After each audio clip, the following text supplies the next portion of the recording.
بسم الله الرحمن الرحيم. يعلمون ظاهرا من الحياة الدنيا وهم عن الآخرة هم غافلون.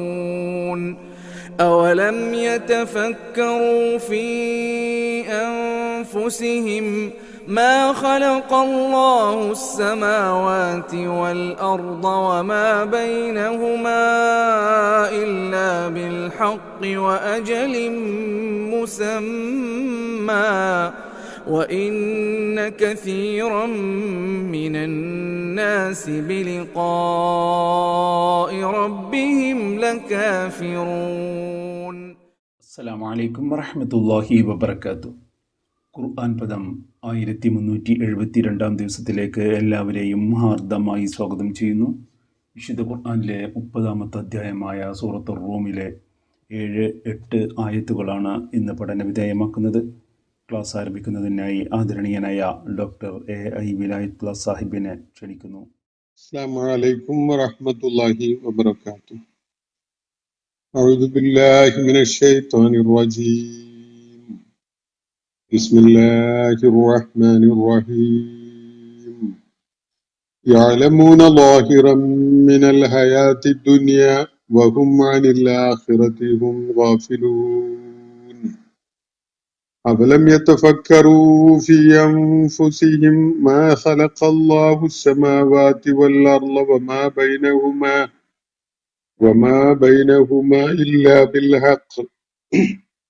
إلا بالحق وأجل مسمى وإن كثيرا من الناس بلقاء ربهم لكافرون.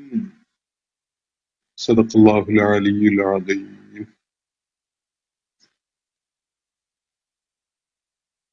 സൂറത്തുർ റൂമിലെ 7-8 ആയത്തുകളാണ് ഞാൻ നിങ്ങളെ കേൾപ്പിച്ചിട്ടുള്ളത്. മക്കയിൽ നബി സല്ലല്ലാഹു അലൈഹി വസല്ലമയുടെ ദൗത്യ നിർവഹണം തദ്ദേശീയരായ ആളുകളിൽ വലിയ ചലനം സൃഷ്ടിക്കുകയും മക്കയിലെ പ്രമാണിമാരും കൈകാര്യകർത്താക്കളും ഒക്കെയായ ആളുകൾ നബി സല്ലല്ലാഹു അലൈഹി വസല്ലമക്കും അദ്ദേഹത്തെ പിന്തുടരാൻ സന്നദ്ധരായി രംഗത്ത് വന്ന സത്യവിശ്വാസികൾക്കും എതിരിൽ വളരെ കടുത്ത ശത്രുത കാണിച്ചുകൊണ്ട് രംഗത്ത് വരികയൊക്കെ ചെയ്ത, മക്കയിലെ ജീവിതം അങ്ങേയറ്റം ദുസ്സഹമായി മാറിയ, അത് കാരണമായി തന്നെ അഭയകേന്ദ്രങ്ങൾ തേടിക്കൊണ്ടിരിക്കുകയൊക്കെ ചെയ്യുന്ന ഘട്ടത്തിലാണ് സൂറത്തുർ റൂം അവതരിക്കുകയുണ്ടായത് എന്നും അതിന്റെ ചരിത്രപരവും അന്തർദേശീയവും ഒക്കെ ആയിട്ടുള്ള പ്രാധാന്യം എന്താണ് എന്നതും ഒക്കെ നമ്മൾ വിശദമായി മനസ്സിലാക്കിയിട്ടുണ്ടായി. ആദ്യത്തെ 6 ആയത്തുകൾ മുഖ്യമായിട്ട് പരാമർശിക്കുകയുണ്ടായത് റോമ സാമ്രാജ്യത്തിന് നബി സല്ലല്ലാഹു അലൈഹി വസല്ലമയുടെ ഭൂപ്രദേശത്തോട് ചേർന്ന് കിടക്കുന്ന ജോർദാൻ, സിറിയ, ഫലസ്തീൻ പോലെയുള്ള പ്രദേശങ്ങളുടെ മേലുള്ള നിയന്ത്രണം നഷ്ടപ്പെടുന്ന വിധത്തിൽ പേർഷ്യൻ ചക്രവർത്തി ഖോസ്രോ പർവേസ് ആ ഭൂപ്രദേശങ്ങളെ റോമൻ ആധിപത്യത്തിൽ നിന്ന് മോചിപ്പിക്കുന്ന വിധത്തിൽ, റോമൻ ആധിപത്യത്തിൽ നിന്ന് അടർത്തിയെടുക്കുന്ന വിധത്തിൽ ആക്രമണം അഴിച്ചുവിട്ട കാര്യങ്ങളുമൊക്കെ വിശുദ്ധ ഖുർആൻ ഈ സൂറത്തുർ റൂമിന്റെ ആദ്യ ഭാഗത്ത് വളരെ സംക്ഷിപ്തമായിട്ട് പരാമർശിക്കുന്നത് നമ്മൾ കാണുകയുണ്ടായി. അവിടെ വളരെ ശ്രദ്ധേയമായൊരു പ്രവചനം കൂടി അള്ളാഹു നടത്തുന്നത് നമ്മൾ ശ്രദ്ധിക്കുകയുണ്ടായി. റോം പരാജയപ്പെടുത്തപ്പെട്ടിരിക്കുന്നു എന്ന് പറഞ്ഞതിനെ തുടർന്ന് സമീപ ഭൂമിയിൽ അല്ലെങ്കിൽ സമീപ പ്രദേശത്ത് റോം പരാജയപ്പെടുത്തപ്പെട്ടിരിക്കുന്നു എന്ന് പറഞ്ഞതിനെ തുടർന്ന് അവരുടെ ഈ പരാജയത്തിന് ശേഷം വൈകാതെ തന്നെ അവർ വിജയികളായി മാറാൻ പോകുന്നു ഏതാനും വർഷങ്ങൾക്കുള്ളിലായി എന്നുകൂടി അള്ളാഹു പറഞ്ഞു വെക്കുന്നത് നമ്മൾ കാണുകയുണ്ടായി. അത് ഒരു വലിയ പ്രവചനമാണ്. അന്തർദേശീയ രാഷ്ട്രീയവുമായി ബന്ധപ്പെട്ടുകൊണ്ടുള്ള വളരെ ശ്രദ്ധേയമായ ഒരു പ്രവചനം. അത് അക്ഷരം പ്രതി പുലരുന്നത് ഏതാനും വർഷങ്ങൾക്കുള്ളിലായിട്ട് അറബ് സമൂഹം കാണുകയാണ്. ആ നാള് വേറെ ഒരു നിലക്കും ശ്രദ്ധേയമായിരിക്കും എന്ന് അള്ളാഹുവിടെ പറഞ്ഞു വെച്ചതും നമ്മൾ ശ്രദ്ധിച്ചു. മുസ്ലിം സമൂഹത്തിന്, സത്യവിശ്വാസികളെ സംബന്ധിച്ചിടത്തോളം മുഹമ്മദ് നബി സല്ലല്ലാഹു അലൈഹി വസല്ലമിനെയും അദ്ദേഹത്തിന്റെ അനുയായികളെയും സംബന്ധിച്ചിടത്തോളം അവരനുഭവിച്ചിരുന്ന ജീവിതത്തിലെ ഇടുക്കങ്ങളുടെ ആ കാഠിന്യം വളരെ കൂടുതൽ അവര് അനുഭവിച്ചു കൊണ്ടിരുന്ന ഒരു ഘട്ടമായിരുന്നല്ലോ അത്. ആ ഘട്ടത്തിലാണ് വൈകാത്ത ഒരു സന്ദർഭത്തിൽ ഏതാനും വർഷങ്ങൾക്കുള്ളിലായി തന്നെ അവര് വളരെയേറെ ആഹ്ലാദിക്കാൻ കാരണമാകുന്ന ഒരു കാര്യം, ഒരു സംഭവം അവരുടെ സമൂഹത്തിലും സംഭവിക്കാൻ പോകുന്നു എന്ന് ഖുർആൻ ഇവിടെ പറഞ്ഞു വെക്കുന്നത്. അള്ളാഹുവിന്റെ സഹായമാണ് അതിന്റെ അടിസ്ഥാനമായിട്ട് വർത്തിക്കുന്നത്. അള്ളാഹു ഉദ്ദേശിക്കുന്നവരെ അവൻ സഹായിക്കുന്നു. അവൻ അതിനുള്ള കരുത്തുള്ളവനും അതേപോലെ തന്നെ കരുണയുടയവനുമാണ് എന്നാണ് അവിടെ പറഞ്ഞു വെച്ചിട്ടുള്ളത്. അള്ളാഹുവിന്റെ വാഗ്ദാനമാണ് വിശ്വാസികളെ സംബന്ധിച്ചിടത്തോളം അവരെ ആഹ്ലാദിപ്പിക്കുന്ന ഒരു സംഭവം അവരുടെ സമൂഹത്തിൽ ഉണ്ടാകാൻ പോകുന്നു എന്നതും അതേപോലെ തന്നെ റോമ സമൂഹം പേർഷ്യക്കാർക്കെതിരിൽ നേടാനിരിക്കുന്ന വിജയം സംഭവിക്കാനിരിക്കുന്നു എന്നതും രണ്ടും അള്ളാഹുവിന്റെ വാഗ്ദാനമാണ്. തുടർന്ന് അള്ളാഹു പറയുന്നത് അള്ളാഹുവിന്റെ വാഗ്ദാനം സത്യമായി പുലരാനുള്ളതാണ്.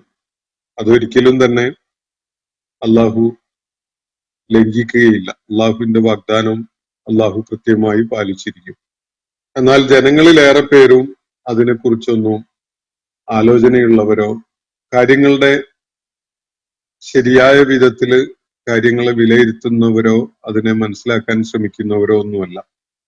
ആളുകളിലേറെയും പ്രജ്ഞാശൂന്യരായിട്ട് ജീവിക്കുന്നവരാണ്. ചൈതന്യം ഇല്ലാത്ത വിധത്തില് അല്ലെങ്കിൽ പ്രജ്ഞയറ്റ വിധത്തിലുള്ള ഒരു സമീപനമാണ് അവർക്ക് കാര്യങ്ങളോട് പൊതുവായിട്ടുള്ളത് എന്നാണ് അള്ളാഹു ഇവിടെ ചൂണ്ടിക്കാണിക്കുകയുണ്ടായത്. ജീവിതം എന്നൊരു യാഥാർത്ഥ്യം അനുഭവിച്ചുകൊണ്ട് മുന്നോട്ട് പോകുന്ന ആളുകൾ എന്താണ് ജീവിതം എന്നത് അന്വേഷിക്കുന്നതും അത് കണ്ടെത്തുന്നതും അതിന്റെ അടിസ്ഥാനത്തിൽ ജീവിത പ്രയാണത്തെ മുന്നോട്ട് കൊണ്ടുപോകുന്നതും വളരെ അപൂർവം ആളുകൾ മാത്രമാണ് അങ്ങനെ ചെയ്യുന്നത്.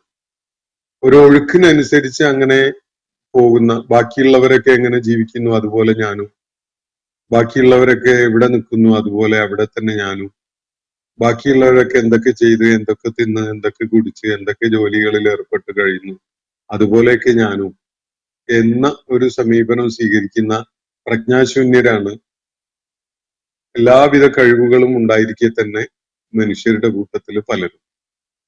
ഈ കാര്യമാണ് അള്ളാഹു ഇവിടെ ചൂണ്ടിക്കാണിക്കുന്നത്. ഈ കാര്യങ്ങൾ പറഞ്ഞതിന് ശേഷം ചരിത്രത്തിലെ വളരെ ശ്രദ്ധേയമായ ഒരു സംഭവത്തെ പരാമർശിച്ചുകൊണ്ട് അതിനെ തുടർന്ന് വരാനിരിക്കുന്ന വളരെ ശ്രദ്ധേയമായ രണ്ട് സംഭവങ്ങളെ കുറിച്ചുള്ള പ്രവചനങ്ങൾ നടത്തിയതിനു ശേഷം മനുഷ്യന്റെ പ്രജ്ഞാശൂന്യതയെ കുറിച്ച് അള്ളാഹു ഇവിടെ പരാമർശിച്ചു കഴിഞ്ഞല്ലോ. അതിനെ തുടർന്ന് രണ്ടായത്തുകളിലായിട്ട് ഞാൻ നിങ്ങളെ കേൾപ്പിക്കുകയുണ്ടായി. ഇവിടെ ആ ആയത്തുകളിലായിട്ട് അള്ളാഹു മനുഷ്യൻ എത്ര ബുദ്ധിശൂന്യമായ നിലപാടാണ് സ്വീകരിക്കുന്നത് എന്നത് ചൂണ്ടിക്കാണിക്കുകയാണ്. വളരെ കൃത്യതയുള്ള തെളിവുകളുടെ പിൻബലത്തോടു കൂടിയാണ് അള്ളാഹു ഈ ഒരു കാര്യം അവരെ ഉണർത്തുന്നതും ഓർമ്മപ്പെടുത്തുന്നതും. ഈ ആയത്തുകള് വിശദമായിട്ട് നമുക്കൊന്ന് പഠന വിധേയമാക്കാം. യഅലമൂന ളാഹിറൻ മിനൽ ഹയാത്തി ദുനിയ, ഭൗതിക ജീവിതത്തിന്റെ പ്രത്യക്ഷത്തിലുള്ള ബാഹ്യമായ കാര്യങ്ങളാണ് അവരറിയുന്നത്. യഅലമൂന, അവരറിയുന്നു. ഈ ആളുകളെ കുറിച്ച് പരാമർശിച്ചു കഴിഞ്ഞു മുകളിൽ. എന്നിട്ട് പറയുന്നു യഅലമൂന, അവരറിയുന്നു. ളാഹിറൻ മിനൽ ഹയാത്തി ദുനിയ, ഹയാത്ത് ദുനിയയുമായി ബന്ധപ്പെട്ടുകൊണ്ടുള്ള വളരെ പ്രത്യക്ഷത്തിലുള്ള ബാഹ്യമായ കാര്യങ്ങളാണ് അവരറിയുന്നത്. അതിന്റെ ആന്തരികമായ രഹസ്യങ്ങളെ അന്വേഷിക്കാനോ കണ്ടെത്താനോ ആഴത്തിൽ അതിനെക്കുറിച്ച് മനനം ചെയ്യാനോ ഒന്നും ഈ ആളുകള് ശ്രമിക്കുന്നില്ല. ആർക്കും കണ്ട് നിരീക്ഷിച്ച് മനസ്സിലാക്കി പറയാൻ കഴിയുന്ന കാര്യങ്ങളിലാണ് ഇവരുടെ ശ്രദ്ധ. യഅലമൂന ളാഹിറൻ മിനൽ ഹയാത്തി ദുനിയ, ഈ ളാഹിറൻ മിനൽ ഹയാത്തി ദുനിയ ആയ സംഗതികള് അറിയാത്തവരായിട്ട് മനുഷ്യരില് ബുദ്ധിയും വിവേകവും ഒക്കെ ഉള്ള ഒരാളും തന്നെ ഉണ്ടാവില്ല. അതെല്ലാവർക്കും അറിയുന്ന സംഗതിയായിരിക്കും. എല്ലാവരും കണ്ടു കേട്ട് മനസ്സിലാക്കുന്ന കാര്യങ്ങളായിരിക്കും. പക്ഷെ ആന്തരികമായ ചില അതിപ്രധാനമായ യാഥാർത്ഥ്യങ്ങളെ കണ്ടെത്താൻ ഈ ബാഹ്യമായ ലക്ഷണങ്ങള് ഉപകരിക്കുന്ന ആളുകള് വളരെ വിരളമായിരിക്കും, വളരെ കുറവായിരിക്കും. എല്ലാവർക്കും അള്ളാഹു അതിനൊക്കെയുള്ള കഴിവുകൾ നൽകിയിട്ടുണ്ട്. ദൈക്ഷണികമായ ബുദ്ധിപരമായ കഴിവുകളൊക്കെ എല്ലാവർക്കും നൽകിയിട്ടുണ്ടാവും. പക്ഷെ അത് പ്രയോജനപ്പെടുത്തുന്നവരായിട്ട് വളരെ കുറച്ച് ആളുകളെ ഉണ്ടാവുള്ളൂ. ഇവിടെ സൂചിപ്പിക്കപ്പെടുന്ന കാര്യം ഈ ബാഹ്യമായ കാര്യങ്ങളെ മനസ്സിലാക്കിക്കൊണ്ട് നിലപാടുകൾ സ്വീകരിക്കുന്ന ആളുകൾ. ഉദാഹരണത്തിന് ഇപ്പോ പേർഷ്യയുടെ ആക്രമണത്തില് റോമ സാമ്രാജ്യത്തിന് വലിയ ക്ഷീണം ഉണ്ടായി. വലിയ ഭൂപ്രദേശങ്ങൾ റോമിന് നഷ്ടപ്പെട്ടു. ചില പ്രദേശങ്ങളുടെ മേലുള്ള നിയന്ത്രണവും അധികാരവും പൂർണ്ണമായിട്ട് റോമിന് കൈമോശം വന്നു. പ്രത്യക്ഷത്തില് റോമിന്റെ അവസ്ഥ വിലയിരുത്തുന്ന ആളുകളെ സംബന്ധിച്ചിടത്തോളം റോമിന് ഇനിയൊരു തിരിച്ചുവരവുണ്ടാകും എന്ന ഒരു പ്രതീക്ഷ പോലുമില്ല, ഒരു കണക്കുകൂട്ടൽ പോലുമില്ല. റോം തകർന്നു കഴിഞ്ഞു. റോമിന് അറബ് ഭൂപ്രദേശങ്ങളിലൊക്കെയുള്ള സ്വാധീനം അവസാനിച്ചു, അത് തീർന്നു എന്നൊക്കെയുള്ള ഒരു ധാരണയിലാണ് പ്രത്യക്ഷമായ ലക്ഷണങ്ങൾ വെച്ചുകൊണ്ട് ആളുകൾ തീരുമാനിക്കുന്നത്. അത് പ്രത്യക്ഷമായ ലക്ഷണങ്ങൾ മാത്രമാണ്. പ്രത്യക്ഷമായ വളരെ പ്രകടമായ വളരെ ബാഹ്യമായ കാര്യങ്ങളെ മാത്രം വിലയിരുത്തിക്കൊണ്ടാണ് ഈ ആളുകൾ തീരുമാനിക്കുന്നത് റോം തീർന്നു കഴിഞ്ഞു, ഇനി അതിന് ഒരു ഒരു മുന്നേറ്റം ഉണ്ടാവാൻ പോകുന്നില്ല, അതിന്റെ മേധാവിത്വം അവസാനിച്ചു, അതിന്റെ ഗോൾഡൻ ഏജ് തീർന്നു എന്നൊക്കെ ആളുകൾ പറയുന്നത്. അപ്പോ ആ വിധത്തിൽ ബാഹ്യ ലക്ഷണങ്ങൾ വെച്ചുകൊണ്ട് കാര്യങ്ങളെ മനസ്സിലാക്കുന്ന ഒരു രീതി മാത്രമാണ് ഇവർക്ക് പരിചയമുള്ളത്. യഅലമൂന ളാഹിറൻ മിനൽ ഹയാത്തി ദുനിയ, ഭൗതിക ജീവിതത്തിന്റെ ബാഹ്യമായ കാര്യങ്ങളെ മാത്രമാണ് അവർ അറിയുന്നത്. വഹും അനിൽ ആഖിറതി ഹും ഗാഫിലൂൻ, ഇവര് പാരത്രിക ജീവിതത്തെ കുറിച്ച് പൂർണ്ണമായിട്ടും അശ്രദ്ധരുമാണ്. ഭൗതിക ജീവിതത്തിന്റെ പ്രത്യേകതകളെ വിലയിരുത്തിക്കൊണ്ട് ജീവിതം എന്താണ് എന്ന് മനസ്സിലാക്കാൻ ശ്രമിക്കുന്ന ബുദ്ധി പ്രയോജനപ്പെടുത്തുന്ന ഏതൊരാളും സ്വാഭാവികമായി ചെന്ന് ചേരേണ്ട ചില നിഗമനങ്ങളുണ്ട്. ഉദാഹരണത്തിന് മനുഷ്യൻ ഭൂമുഖത്ത് വളരെ വ്യത്യസ്തമായ ഒരു റോളിലാണുള്ളത്. അവന് ഈ പ്രപഞ്ചത്തിന്റെ മേൽ, പ്രപഞ്ചത്തിലെ അസംഖ്യം പ്രതിഭാസങ്ങളുടെ മേൽ നിയന്ത്രണമുള്ള, സ്വാധീനമുള്ള, അവയെ കൈകാര്യം ചെയ്യാൻ കഴിയുന്ന വിധത്തിലുള്ള ഒരു പ്രകൃതവും സാധ്യതയും അള്ളാഹു നൽകിയിട്ടുണ്ട്. ജീവജാലങ്ങൾക്കൊന്നുമില്ല. മനുഷ്യന്റെ കൈകൾ മാത്രം നോക്കിയാൽ മതി, മനുഷ്യന്റെ നിവർന്നു നിൽക്കാനുള്ള സാധ്യത നോക്കിയാൽ മതി, മനുഷ്യന്റെ മസ്തിഷ്കത്തിന്റെ കാര്യങ്ങളെ ഭാവനയിൽ കാണാനും കാര്യങ്ങൾക്ക് രൂപകൽപ്പന നൽകാനും ഒക്കെയുള്ള കഴിവ് നിരീക്ഷിച്ചാൽ മതി. ഇതൊന്നും വേറെ ജീവജാലങ്ങൾക്കുള്ള സംഗതിയല്ല. ഒരു കെട്ടിടത്തിനെ ഡിസൈൻ ചെയ്യുന്നത് മനുഷ്യഭാവനയിലാണ്. ഒരു റോഡിന് ഒരു ദേശീയമോ അന്തർദേശീയമോ ആയ പ്രാധാന്യമുള്ള ഒരു പാത രൂപപ്പെടുത്തുന്നതിന് വളരെ വലിയ ഇമാജിനേഷൻ ആവശ്യമുണ്ട്. ജലപ്പരപ്പിലൂടെയോ ആകാശത്തിലൂടെയോ കരയിലൂടെയോ ഒക്കെ തന്നെ സഞ്ചരിച്ച് വിദൂര ദിക്കുകളിലേക്ക് എത്തുന്നതിനെ കുറിച്ച് ആലോചിക്കാൻ മനുഷ്യനെ സംബന്ധിച്ചിടത്തോളം വലിയ സാധ്യത അവന്റെ മുന്നിലുണ്ട്. അതിനുള്ള ഇമാജിനേഷനോ അതിനുള്ള കഴിവോ മനുഷ്യന് തീർച്ചയായിട്ടും ഉണ്ട്. നാഗരികതയുടെ ചരിത്രം നമ്മളെ ബോധ്യപ്പെടുത്തുന്നത് തന്നെ അതാണ്. ഇത്രയും സാധ്യതകൾ ഉള്ള മനുഷ്യൻ അവന് എന്തിനു വേണ്ടി ഉരുവം വന്നു എന്നൊരു കാര്യം ആലോചിക്കുന്നേ ഇല്ല. കേവലമായ ഏതാനും വർഷങ്ങൾ ഭൂമുഖത്ത് ഒരു നാടകം കളിച്ചങ്ങ് പോകാൻ വേണ്ടിയാണോ മനുഷ്യൻ രൂപകൽപ്പന ചെയ്യപ്പെട്ടിട്ടുള്ളത് എന്നൊരാലോചന മനുഷ്യന് പ്രവർത്തനക്ഷമമാവുന്നില്ല പലരുടെയും കാര്യത്തിൽ. മനുഷ്യന്റെ സാധ്യത മറ്റു ജീവജാലങ്ങളുടേത് പോലെയൊന്നുമല്ല. വലിയ ദൈക്ഷണികമായ സാധ്യതയുണ്ട്, ബുദ്ധിയുണ്ട്, കാര്യങ്ങളെ വിലയിരുത്താനുള്ള കഴിവുണ്ട്, ആസൂത്രണം ചെയ്യാനുള്ള കഴിവുണ്ട്. അതുപോലെ മറ്റൊരു കാര്യം, മനുഷ്യന് ഭൂമുഖത്തുള്ള കാലം വളരെ നിർണിതവുമാണ്. ഒരു നിർണിതമായ കാലം കഴിഞ്ഞാൽ ഇവിടുന്ന് അവൻ പോകേണ്ടി വരുന്നു. ഇങ്ങനെയൊക്കെയുള്ള ഒരു അവസ്ഥയിൽ മനുഷ്യൻ സൃഷ്ടിക്കപ്പെട്ടു, അല്ലെങ്കിൽ മനുഷ്യൻ ഇവിടെ ഭൂമുഖത്തൊരു അവസരം ഉണ്ടായി എന്നത് എന്തിനു വേണ്ടിയാണ് ഇങ്ങനെ മനുഷ്യൻ രൂപകൽപ്പന ചെയ്യപ്പെട്ടത് എന്ന ഒരാലോചന തീർച്ചയായിട്ടും മനുഷ്യനിൽ ഉണ്ടാക്കേണ്ടതാണ്, സൃഷ്ടിക്കേണ്ടതാണ്. പക്ഷെ മനുഷ്യരിലേറെ പേരും അവരുടെ ബാഹ്യമായ കാര്യങ്ങൾ വെച്ചുകൊണ്ട് അങ്ങനെ തിന്നും കുടിച്ചും ഭോഗിച്ചും കാലം കഴിച്ച് അങ്ങ് കടന്നു പോകുന്നവരാണ് എന്നതാണ് വസ്തുത. അവര് പ്രജ്ഞാശൂന്യരായിട്ടാണ്, അവരുടെ ജീവചൈതന്യം പ്രയോജനപ്പെടുത്താത്തവരായിട്ടാണ് നിലകൊള്ളുന്നത്. യഅലമൂന ലാഹിറം മിനൽ ഹയാത്തി ദുനിയ, ഈ ഐഹിക ജീവിതത്തിന്റെ ബാഹ്യമായ കാര്യങ്ങളെയാണ് അവരറിയുന്നത്. വഹും അനിൽ ആഖിറതി ഹും ഗാഫിലൂൻ, ആഖിറത്തിനെ കുറിച്ച്, പാരത്രിക ജീവിതത്തിന്റെ സാധ്യതയെ കുറിച്ച് അവർ തീർത്തും അശ്രദ്ധയിലാണ്. ഭൗതിക ജീവിതത്തിലെ മനുഷ്യന്റെ സാധ്യതയെക്കുറിച്ച്, ബാഹ്യമായ ലാഹിറായ കാര്യങ്ങളെക്കുറിച്ച് അറിയാൻ കഴിഞ്ഞ മനുഷ്യന് സ്വാഭാവികമായിട്ട് വന്നു ചേരുന്ന ഒരു ചിന്തയാണ് മരണശേഷം പ്രപഞ്ച സ്രഷ്ടാവായ അള്ളാഹു നിശ്ചയിച്ചിരിക്കുന്ന അജല് കഴിയുന്നതോടെ അവന്റെ കാര്യത്തിൽ വല്ലതൊക്കെ വരാനുണ്ടോ, ഒരു ആഖിറത്ത് അനിവാര്യതയുള്ള കാര്യമാണോ തുടങ്ങിയിട്ടുള്ള സംഗതികൾ. അത് കാര്യങ്ങളെ ആഴത്തിൽ ആലോചിക്കുന്ന ആളുകൾ, കാര്യങ്ങളെ സത്യസന്ധമായി വിലയിരുത്താൻ ശ്രമിക്കുന്ന ആളുകൾ തീർച്ചയായും വന്നു ചേരുന്ന ഒരു ചിന്തയാണ് ആഖിറത്ത് എന്ന കാര്യം.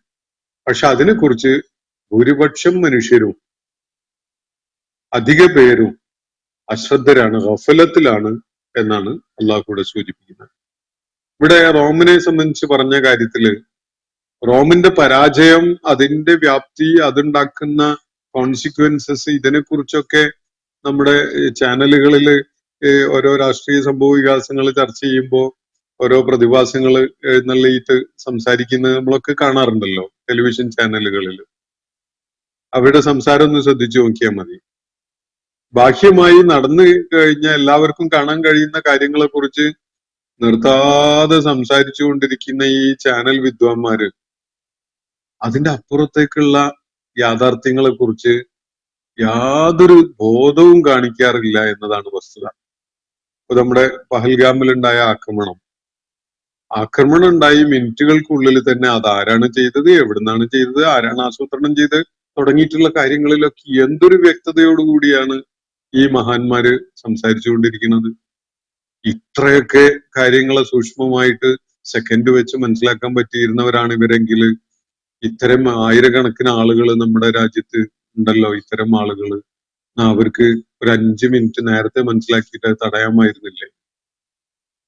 വല്ലാത്ത സാധ്യതയും കഴിവും ഒക്കെ തന്നെയാണ് ഇവർക്കുള്ളത്.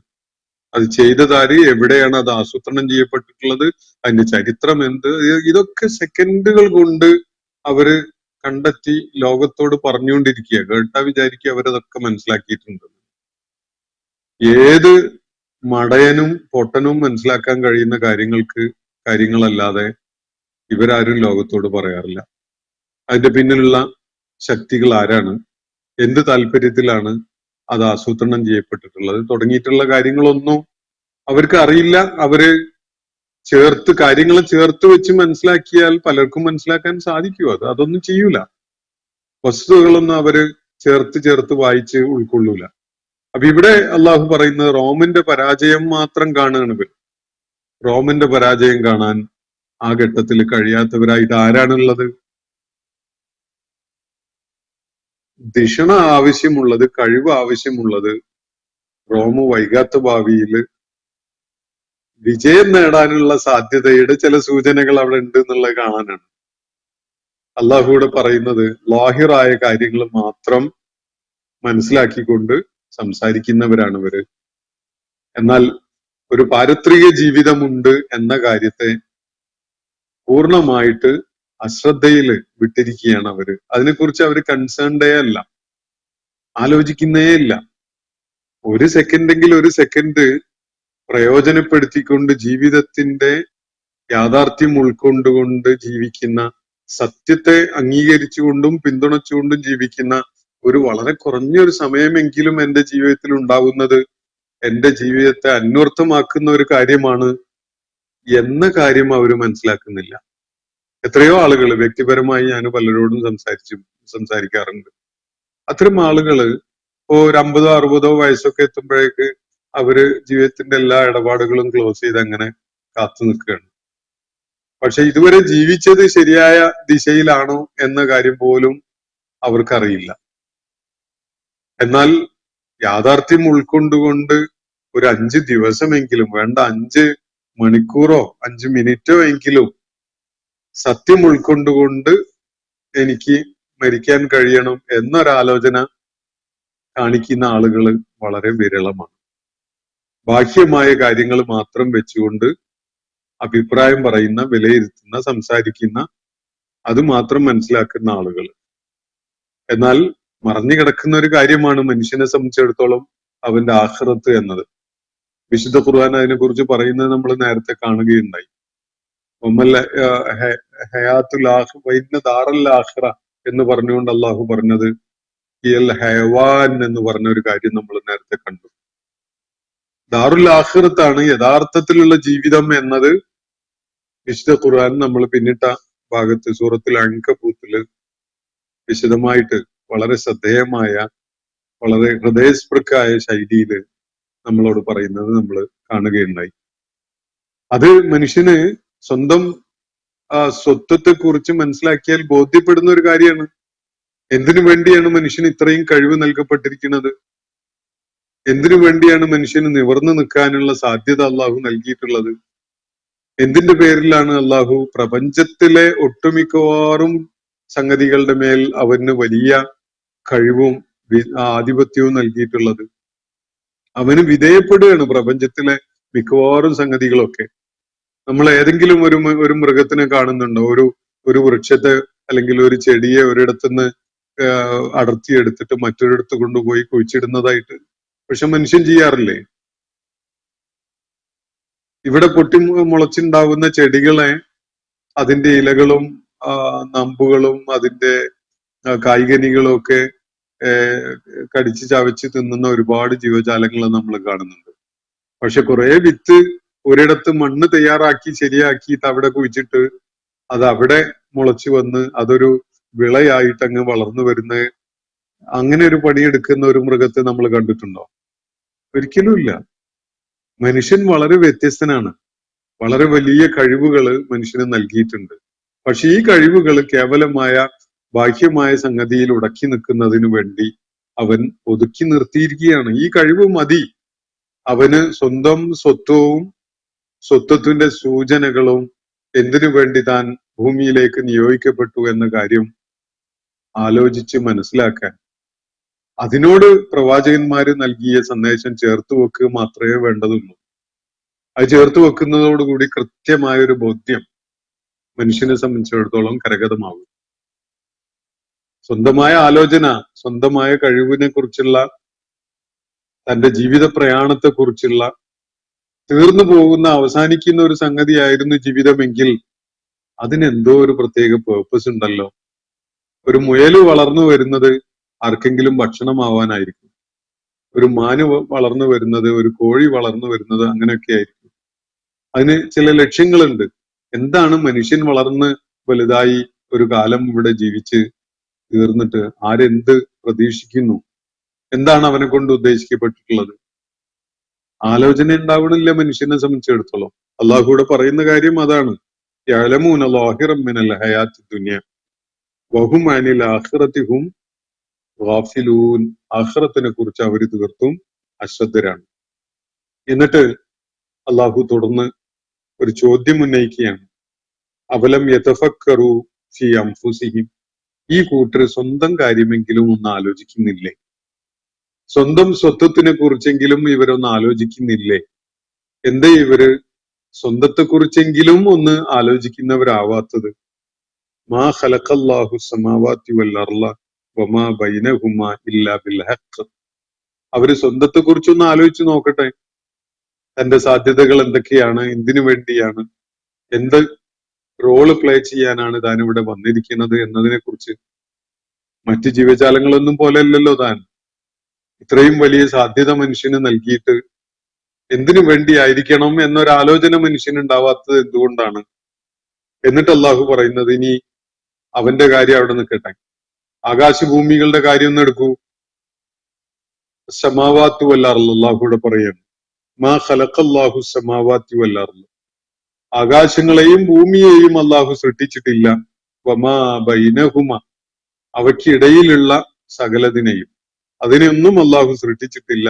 ഇല്ലാ ബിൽ ഹഖ്, വളരെ യാഥാർത്ഥ്യബോധത്തോടു കൂടിയല്ലാതെ, യാഥാർത്ഥ്യ അടിസ്ഥാനത്തിലല്ലാതെ. നമ്മുടെ കുട്ടികള് ചെറിയ പ്രായത്തില് ഒരു കളിവീട് ഉണ്ടാക്കുന്ന, നമ്മള് കുട്ടിപ്പുര എന്നൊക്കെ പറയാറുണ്ട് നമ്മളെ നാട്ടില്. കുട്ടിപ്പുര ഉണ്ടാക്കി കളിക്കുന്ന കുട്ടികളെ കാണാം. കുറച്ചു കഴിഞ്ഞാൽ അവരങ്ങ് തട്ടിയിട്ടേക്ക് വരും. അതിനുള്ളതാണ്. അതുപോലെയാണോ അള്ളാഹു ഈ ആകാശഭൂമികളെ സൃഷ്ടിച്ചു വെച്ചിരിക്കുന്നത്? ഒന്ന് ആലോചിച്ച് നോക്കൂ. ഒരു ആലോചനയില്ലാതെ ആരുടെയെങ്കിലും കൈ തട്ടിയാൽ മറിഞ്ഞു വീഴുന്ന വിധത്തിൽ കുട്ടികൾ ഉണ്ടാക്കുന്ന വീട് പോലെ, പ്രത്യേകിച്ച് പേർപ്പസ് ഒന്നുമില്ലാതെ, ലക്ഷ്യമൊന്നുമില്ലാതെ, യാഥാർത്ഥ്യ അധിഷ്ഠിതമല്ലാതെ, സമഗ്രമായ ആസൂത്രണമോ ആലോചനയോ ഇല്ലാതെ ഉണ്ടാക്കി വെച്ച ഒരു കളിവീടാണോ ഇത്?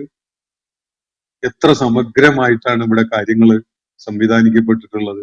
രോഗമുള്ള ആളുകള് രോഗത്തിന്റെ പിടിയിൽ അമർന്നുകൊണ്ട് നരകിച്ച് പ്രയാസപ്പെടുമ്പോ എവിടുന്നോ ഭൂമുഖത്ത് ഏതോ മൂലയില് അതിനെക്കുറിച്ച് പഠനം നടത്തിയിട്ട് ആളുകൾ അതിനുള്ള ഔഷധം കണ്ടെത്തുന്നില്ലേ, മരുന്ന് കണ്ടെത്തുന്നില്ലേ? സമീപ വർഷങ്ങളില് നമ്മൾ എത്രയെത്ര അതികഠിനമായ രോഗങ്ങളുടെ ഭീതിപ്പെടുത്തുന്ന കാഴ്ചകളിലൂടെ കടന്നു വന്നു. നമ്മൾ നോക്കി നിൽക്കെ പ്രകൃതിയില് അവയ്ക്ക് പരിഹാരമായിട്ടുള്ള കാര്യങ്ങളെ കണ്ടെത്താനും അത് പഠിച്ച് അതിൽ നിന്ന് ഒരു പരിഹാരം കൊണ്ടുവരാനും ഒക്കെ ആളുകൾ എത്ര മിടുക്ക് കാണിക്കുകയുണ്ടായി. എന്തെല്ലാം രോഗങ്ങള് നമുക്ക് വലിയ ഭീഷണിയായി മാറിയപ്പോ അതിന് പരിഹാരം നമ്മൾ തന്നെ കണ്ടെത്തി. എങ്ങനെയാണ് ഇത് സാധിച്ചിട്ടുള്ളത്? ഈ പ്രപഞ്ചത്തിന്റെ ആസൂത്രണം ഹക്കിനെ അടിസ്ഥാനപ്പെടുത്തിക്കൊണ്ടുള്ളതാണ് എന്നതിനുള്ള തെളിവാണത്. നമ്മളൊന്ന് ആലോചിച്ച് നോക്കൂ. ഇപ്പൊ സുനിത വില്യംസ് ബഹിരാകാശ യാത്ര ചെയ്ത് വന്നത് എന്തെല്ലാം പ്രതിസന്ധികൾ അവര് നേരിട്ടു. അവരെ പറഞ്ഞയച്ച ഭൂമിയിലുള്ള അവരെ നിയന്ത്രിച്ചുകൊണ്ടുന്ന ടീം എത്ര എന്താ പറയാ ഉദ്വേഗജനകമായ അവസ്ഥകളിലൂടെയാണ് അവർ കടന്നുപോയിട്ടുള്ളത്. എന്നിട്ട് അവർ നേരിട്ട പ്രതിസന്ധികൾക്ക് പരിഹാരം ഈ ഭൂമിയിലെ അല്ലെങ്കിൽ ഈ പ്രപഞ്ചത്തിലെ സാധ്യതകൾ വെച്ചുകൊണ്ട് തന്നെ അവർ കണ്ടെത്തിയിട്ട് അവർ തിരികെ ഭൂമിയിലേക്ക് എത്തിക്കുകയാണല്ലോ ചെയ്തിട്ടുള്ളത്. അതിന് എങ്ങനെയാണ് അത് സാധിച്ചത്? കുട്ടികൾ ഉണ്ടാക്കി വെച്ച ഒരു കളിവീട് പോലെയാണ്, ഒരു കുട്ടിപ്പുരയാണ് ഈ പ്രപഞ്ചമെങ്കിൽ അത് സാധിക്കുമോ? വളരെ ഗംഭീരമായ ആസൂത്രണം ഉള്ള ഒരു സംവിധാനമാണ് പ്രപഞ്ചം എന്നതുകൊണ്ട് നമുക്ക് അതിന്റെ പ്രതിഭാസങ്ങളെ തിരിച്ചറിയുകയേ വേണ്ടതുള്ളൂ. അതിലടങ്ങിയിട്ടുള്ള അതിന്റെ പ്രാപഞ്ചിക പ്രകൃതിപരമായ രഹസ്യങ്ങളെ മനസ്സിലാക്കി കഴിഞ്ഞാൽ ആ രഹസ്യങ്ങളെ അടിസ്ഥാനപ്പെടുത്തിക്കൊണ്ട് നമുക്ക് അതിനുള്ള പ്രശ്നങ്ങൾക്കുള്ള പരിഹാരങ്ങൾ കണ്ടെത്താൻ കഴിയും. അത് അത്രയും സമഗ്രമായി, ബുദ്ധിപൂർവകമായി, യാഥാർത്ഥ്യാധിഷ്ഠിതമായി ആസൂത്രണം ചെയ്യപ്പെട്ടത് കൊണ്ടാണ് അത് സാധിക്കുന്നത്. അല്ലെങ്കിൽ അതൊന്നാകെ തകർന്നു വീഴും. നമ്മൾ ഗുരുത്വാകർഷണ ബലത്തിനെ കുറിച്ച് പലപ്പോഴും സംസാരിക്കാറുണ്ട്, ഗ്രാവിറ്റേഷൻ പവർ. ഒന്ന് ആലോചിച്ച് നോക്കൂ, നമ്മൾ 4ഉം 5ഉം 8ഉം 10ഉം 100ഉം നിലകളുള്ള കെട്ടിടങ്ങൾ നിർമ്മിക്കുമ്പോൾ നമ്മൾ ഏറ്റവും ഏറെ ആശ്രയിക്കുന്നത് ഈ പ്രകൃതി പ്രതിഭാസത്തിനെയല്ലേ? ഗുരുത്വാകർഷണ ബലം എന്ന ഭൂമിയുടെ ഗ്രാവിറ്റേഷൻ പവറിനെ അല്ലേ നമ്മൾ ഇതിൽ ഏറ്റവും ഏറെ ആശ്രയിക്കുന്നത്? ഒന്ന് ആലോചിച്ച് നോക്കൂ. അള്ളാഹു ഒരു കളിതമാശയാക്കി ഉണ്ടാക്കിയതാണ് ഈ പ്രപഞ്ചമെങ്കിൽ ഈ 100ഉം 150ഉം നിലയുള്ള കെട്ടിടങ്ങൾ നിർമ്മിക്കാൻ മനുഷ്യന് സാധിക്കുമോ? അത് സാധിക്കുന്നത് ഈ പ്രപഞ്ചത്തിലെ, ഈ ഭൂമിയുടെ നിർമ്മാണത്തില് അള്ളാഹു പ്രവർത്തനക്ഷമമാക്കി വെച്ചിരിക്കുന്ന പ്രാപഞ്ചിക പ്രതിഭാസങ്ങളെ നമുക്ക് തിരിച്ചറിയാനും കണ്ടെത്താനും ഒക്കെ പറ്റിയത് കൊണ്ടാണ്. ഇപ്പോ പലപ്പോഴും ഈ ഭൂകമ്പം ഉണ്ടാകുന്ന പ്രദേശങ്ങളിൽ, ഭൂമി കുലുക്കം ഉണ്ടാകുന്ന പ്രദേശങ്ങളിൽ വീട് നിർമ്മാണം, കെട്ടിട നിർമ്മാണം ഒക്കെ ചെയ്യുന്നത് വളരെ ശ്രദ്ധേയമായ ചില സാങ്കേതിക വിദ്യകളൊക്കെ പ്രയോജനപ്പെടുത്തിക്കൊണ്ടാണ്. ഭൂമി കുലുക്കത്തെ അതിജയിക്കാൻ കഴിയുന്ന വിധത്തിൽ കെട്ടിട നിർമ്മാണം. ഒന്ന് ആലോചിച്ച് നോക്കൂ. അത് സാധ്യമാവുന്നത് എന്തുകൊണ്ടാണ്? ഇത് ഈ ഭൂമി വളരെ കൃത്യമായ ചില നിർണയങ്ങളെ ആശ്രയിച്ചുകൊണ്ടാണ് നിലകൊള്ളുന്നത് എന്നതുകൊണ്ടല്ലേ? ഒരു ആലോചനയില്ലാതെ കുഞ്ഞു മക്കൾ ഉണ്ടാക്കി വെക്കുന്ന കളിവീട് പോലെ ഉണ്ടാക്കി വെച്ചതാണ് ഇതെങ്കിൽ അത് പൊളിഞ്ഞു വീഴുന്നത്, അല്ലെങ്കിൽ അത് പ്രവർത്തനക്ഷമമല്ലാതാവുന്നത് നമ്മൾ കാണൂലേ? അങ്ങനെയല്ലല്ലോ. മനുഷ്യനും പരാജയങ്ങളൊക്കെ ഉണ്ടാവും. പക്ഷെ ഏത് പരാജയമാണ് നമ്മളെ പുതിയൊരു പാഠം പഠിപ്പിക്കാതിരുന്നിട്ടുള്ളത്? ഒന്ന് ആലോചിച്ച് നോക്കൂ. ഓരോ പരാജയത്തിലും നമുക്കൊരു പാഠം പഠിക്കാനുണ്ട്. ആ പാഠം പഠിച്ചുകൊണ്ടാണ് നമ്മൾ അടുത്ത വിജയത്തിലേക്ക് നീങ്ങുന്നത്. ലാഹിറായ കാര്യങ്ങള്, വളരെ ബാഹ്യമായ കാര്യങ്ങളെ മാത്രം വിലയിരുത്തിക്കൊണ്ട് പോകുന്ന പ്രജ്ഞാശൂന്യരായിട്ട് മനുഷ്യര് കഴിയുമ്പോൾ അള്ളാഹു ചോദിക്കുന്നത്, അവരെ കുറിച്ച് തന്നെ ആലോചിക്കുന്നില്ലേ? അള്ളാഹു ആകാശഭൂമികളെ സൃഷ്ടിച്ചിരിക്കുന്നത്, അവയ്ക്കിടയിലുള്ളവയെയും സംവിധാനിച്ചിരിക്കുന്നത് സത്യാധിഷ്ഠിതമായിട്ടാണ്. മാത്രവുമല്ല അജലിം മുസമ്മ, നിർണിതമായ ഒരു കാലാവധി വെച്ചുകൊണ്ടുമാണ് എന്നാണ് അള്ളാഹു ഇവിടെ പറയുന്നത്. ഒന്ന് ആലോചിച്ച് നോക്കൂ. പ്രപഞ്ചം അനാദിയാണ്, അനന്തമാണ് എന്ന് പറഞ്ഞിരുന്ന ഒരു കാലം മനുഷ്യ സമൂഹത്തിനും ശാസ്ത്രത്തിനും ഒക്കെ ഉണ്ടായിരുന്നു. പ്രപഞ്ചത്തിനൊരു തുടക്കമില്ല, ഒരു ഒടുക്കമില്ല എന്ന് മനുഷ്യര് പറഞ്ഞുകൊണ്ടിരുന്ന ഒരു കാലം. ഇന്ന് ശാസ്ത്രം അങ്ങനല്ല പറയുന്നത്. പ്രപഞ്ചത്തിന് ഒരു തുടക്കം ഉണ്ടായിരുന്നു, ഇനി ഒരു ഒടുക്കം ഉണ്ടാകും എന്നൊക്കെ ഉള്ള കാര്യങ്ങളാണ് ശാസ്ത്രം മുന്നോട്ട് വെക്കുന്നത് പ്രപഞ്ചത്തെ കുറിച്ച്. അള്ളാഹുവിടെ പറയുന്ന കാര്യം എന്താണ്? ആകാശഭൂമികളെയും അവയ്ക്കിടയിലുള്ളതിനെയും നാം ഒരു തമാശയായിട്ട് യാഥാർത്ഥ്യാധിഷ്ഠിതമല്ലാതെ സൃഷ്ടിച്ചതല്ല. മാത്രമല്ല അതിന് അള്ളാഹു ഒരു അജല് നിശ്ചയിച്ചിട്ടുമുണ്ട്. അതിനൊരു ഒടുക്കം ഉണ്ടാവും. ഒരു തുടക്കം ഉണ്ടായിരുന്നു എന്ന പോലെ അതിനൊരു ഒടുക്കവും ഉണ്ട്. ഒരു അജലും മുസമ്മ, നിർണിതമായ അജല്, നിർണിതമായ ഒരു കാലം അതിന് അള്ളാഹു നിർണയിച്ചു വെച്ചിരിക്കുന്നു എന്നാണ് ഇവിടെ അള്ളാഹു പറയുന്നത്. അജലുള്ള ഏത് സംഗതിക്കും ഒരു ഉദ്ദേശം ഉണ്ടാവില്ലേ? ഒന്ന് ആലോചിച്ച് നോക്കൂ. അജല് നിശ്ചയിക്കപ്പെട്ട ഏത് സംഗതിക്കും ഒരു പേർപ്പസ് ഉണ്ടാവും, സെർവ് ചെയ്യാൻ. നമ്മളിപ്പോ ഒരു മുറ്റത്തൊരു ചെടി കാണുകയാണ്. അത് മുളച്ചു പൊങ്ങിയത് നമ്മൾ കണ്ടിട്ടുണ്ട്, വളർന്ന് വലുതായത് കണ്ടിട്ടുണ്ട്, അത് പൂക്കുന്നതും കായ്ക്കുന്നതും ഒക്കെ നമ്മൾ കാണുകയാണ്. കുറച്ചു കഴിഞ്ഞാൽ അത് വാടിക്കരിഞ്ഞുണങ്ങി ഈ മണ്ണിൽ ലയിച്ചു പോകുന്നതും നമ്മൾ കാണുന്നുണ്ട്. അപ്പൊ അത് കൃത്യമായിട്ടും എന്തോ ഒരു ധർമ്മം നിർവഹിച്ചുകൊണ്ടാണ് കടന്നു പോകുന്നത്. ഇതേപോലെ തന്നെയാണ് പ്രപഞ്ചം, ഇതേപോലെ തന്നെയാണ് മനുഷ്യ ജീവിതം. ഇതിനൊക്കെയും ഒരു ലക്ഷ്യമുണ്ട് എന്നതാണ് അത് വിളിച്ചോതുന്നത്. എക്സ്പയറി ഡേറ്റ് എന്നുള്ള ഒരു പ്രതിഭാസം നമ്മൾ മനസ്സിലാക്കിയിട്ടുണ്ടല്ലോ. കടയിൽ നിന്ന് വാങ്ങുന്ന പാലോ ഡയറി പ്രോഡക്റ്റുകളോ അല്ലെങ്കിൽ ഏത് സംഗതിയും അതിലൊരു എക്സ്പയറി ഡേറ്റ് എന്ന് കാണും. എന്തിനാ എക്സ്പയറി ഡേറ്റ് അതിൽ കൊടുത്തിരിക്കുന്നത്? അതിന്റെ മുമ്പ് ഒരു മാനുഫാക്ചറിങ് ഡേറ്റും ഉണ്ടാവും. അത് നിർമ്മിച്ച ഡേറ്റും അത് പാക്ക് ചെയ്ത ഡേറ്റ് അല്ലെങ്കിൽ നിർമ്മിച്ച ഡേറ്റ്, അത് അതുപോലെ തന്നെ അത് ഉപയോഗിക്കാവുന്ന ഒരു അവസാന ദിനം എന്ന് പറഞ്ഞാൽ അതിനിടക്കുള്ള ഒരു കാലം അതിനൊരു ഉപയോഗം ഉണ്ട് എന്നാണ് അർത്ഥം. അതാണ് മാനുഫാക്ചറിങ് ഡേറ്റും എക്സ്പയറി ഡേറ്റും ഉള്ള ഏത് പ്രോഡക്റ്റിനും ഒരു ഉപയോഗം ഉണ്ടാവും. ആ ഡേറ്റ് കഴിഞ്ഞാൽ പിന്നെ അത് ഉപയോഗിക്കരുത് എന്നാണല്ലോ അതിന്റെ ആശയം. പ്രപഞ്ചത്തിന്റെ കാര്യത്തിലും മനുഷ്യാസ്തിത്വത്തിന്റെ കാര്യത്തിലും ഒക്കെ ഇങ്ങനെ ചില കാര്യങ്ങൾ മനസ്സിലാക്കേണ്ടതുണ്ട്. വൈന്ന കസീറൻ മിനന്നാസി ബിലിഖാഇ റബ്ബിഹിം ലകാഫിറൂൻ. എന്നാൽ മനുഷ്യരിൽ അധിക പേരും തങ്ങളുടെ രക്ഷിതാവുമായുള്ള കൂടിക്കാഴ്ചയുമായി ബന്ധപ്പെട്ടുകൊണ്ട് അതിനെ തള്ളിക്കളയുന്നവരും നിഷേധിക്കുന്നവരുമാണ് എന്നാണ് അള്ളാഹു പറയുന്നത്. പറഞ്ഞല്ലോ, ഒരു കാലം ഒരു അജല് ഈ പ്രപഞ്ചത്തിന് അള്ള നിശ്ചയിച്ചിട്ടുണ്ടെങ്കിൽ തീർച്ചയായിട്ടും അള്ള ഇവരൊക്കെ തിരിച്ചു വിളിക്കും. ചില കാര്യങ്ങളൊക്കെ സ്റ്റോക്ക് എടുക്കാനുണ്ടാവും. മനുഷ്യന്റെ കാര്യത്തിലും അള്ള മനുഷ്യനെ അവന്റെ മുന്നിൽ ഹാജരാക്കും. ചില തെളിവെടുപ്പൊക്കെ നടത്തുന്നുണ്ടാവും. ഇത് പക്ഷേ ഭൂരിഭാഗം ആളുകളും, മനുഷ്യരിലേറെ പേരും ഇതിനെ നിഷേധിക്കുന്നവരാണ്. അള്ളാഹുമായുള്ള കൂടിക്കാഴ്ചയെ വൈന്ന കസീറൻ മിനന്നാസ് ബിലിഖാഇ റബ്ബിഹിം ലകാഫിറൂൻ. റബ്ബുമായി ഒരു കൂടിക്കാഴ്ചയുണ്ട് എന്ന കാര്യത്തെ നിഷേധിക്കുന്നവരാണ് മനുഷ്യരിൽ ഏറെ പേരും എന്നാണ് അള്ളാഹുവോട് സൂചിപ്പിക്കുന്നത്. അന്വേഷണ ബോധമുള്ള ആളുകളെ സംബന്ധിച്ചിടത്തോളം ഈ പ്രപഞ്ചത്തിന് ഒരു ആസൂത്രകനുണ്ട് എന്ന കാര്യം ബോധ്യപ്പെടാൻ വളരെ ആവശ്യമായ സകല അടയാളങ്ങളും സകല ആയാത്തുകളും ഈ ഭൂമുഖത്ത് അള്ളാഹു ഒരുക്കി വെച്ചിട്ടുണ്ട്.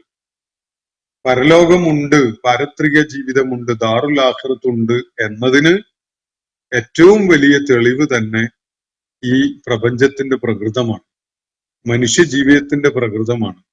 മനുഷ്യ ജീവിതത്തിന് പുറമെ ഈ ആകാശഭൂമികൾക്കിടയിലുള്ള സകല പ്രതിഭാസങ്ങളുടെയും പ്രകൃതം നമ്മെ ബോധ്യപ്പെടുത്തി തരുന്നത് ഇതൊക്കെ ഒരു നിർണിതമായ അവധി വരെ പ്രവർത്തനക്ഷമമാകാൻ വേണ്ടി രൂപകൽപ്പന ചെയ്യപ്പെട്ടതാണ്.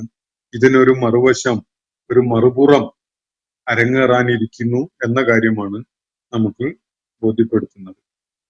അപ്പോൾ മനുഷ്യന്റെ കാര്യത്തിൽ 3 വളരെ ശ്രദ്ധേയമായ സവിശേഷതകൾ മനുഷ്യനുണ്ട്. ഒന്ന്, ഭൂമിയിലും ചുറ്റുപാടുമുള്ള സകലതും മനുഷ്യന് അള്ളാഹു വിധേയപ്പെടുത്തി തന്നിട്ടുണ്ട് എന്നതാണ്.